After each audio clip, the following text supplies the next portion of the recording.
Happy day! This is one of my all-time favorite recipes. It is perfect for Christmas or Thanksgiving. It is a casserole that everybody loves and will make the kids so happy if you make it for the holidays. It is also like one of my all-time favorite recipes in our cookbook, a baked mac and cheese. You guys are gonna love it. It is so good. If you haven't already gotten your hands on it, I'll leave a link to this in the notes. I'm totally craving some creamy, cheesy baked mac and cheese, so let's get started.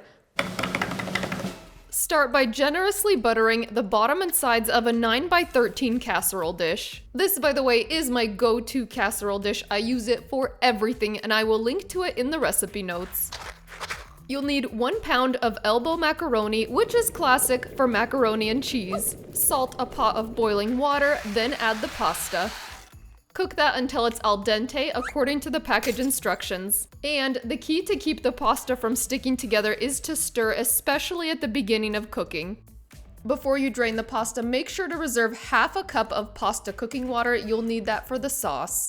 Drain the pasta, then drizzle the top with a tablespoon of olive oil and stir that in. This will keep the pasta from sticking together. Now we're gonna make the sauce in that same pot. You'll need 6 cups of medium cheddar cheese and 2 cups of shredded mozzarella. Stir those cheeses together.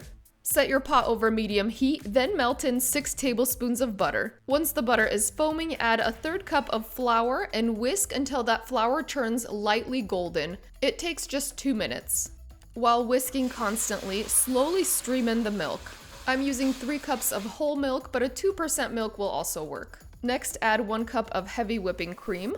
And last but not least, add in your half a cup of reserved pasta water. Continue whisking until the mixture is creamy, smooth, and just starting to boil. Now we're gonna season the sauce. Add paprika, mustard powder, garlic powder, onion powder, salt, and freshly cracked black pepper.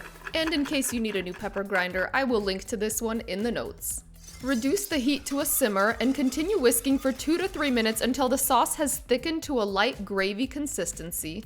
You should have a total of 8 cups of cheese. Start by adding 3 cups to the sauce. Stir until that's melted, then add another 3 cups of cheese. Continue stirring until the cheese is blended into the sauce. You should have 2 cups of cheese left, but we'll save that for the topping. Now add the pasta and stir until it's coated in sauce.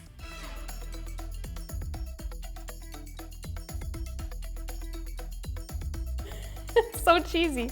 You can see how saucy and gooey this mixture is. Make sure you don't add too much pasta because the pasta will continue to absorb some of that sauce as it bakes. Also taste test and add more salt and pepper if needed. Thank you. Pour the mac and cheese into your buttered casserole dish. Spread it evenly into the pan, then top it with the remaining 2 cups of shredded cheese. The cheese creates a crust that seals in that cheesy, bubbly goodness underneath. Transfer that to your preheated oven and bake at 350 degrees Fahrenheit for 15 minutes or until the cheese is melted and bubbly. For a more golden brown topping, you can broil for the last 2 to 3 minutes of baking. Just keep an eye on it so it doesn't burn. Oh, this is such a temptation for me. I'm telling you, oh, I love when it turns out just like it does in the picture. I have to show you guys this cheese pull. While it's like hot and gooey and cheesy, let me show you. It's like irresistible, okay? But I do have to say, this reheats amazingly well. You'll be happy there's leftovers because it does make a big dish. All right, okay. I'm so excited. Can you tell? I'm doing this. Why am I scared? I want you guys to experience this cheese pull with me. Let's do this together. Oh, a cheese pull is a beautiful thing. Let's plate this right away. So saucy and cheesy, still steaming. Look, it could get any saucier and cheesier. Oh, okay, here we go. But that's what makes it reheat so well. Oh, my mouth is watering so badly. Oh, mama. Okay.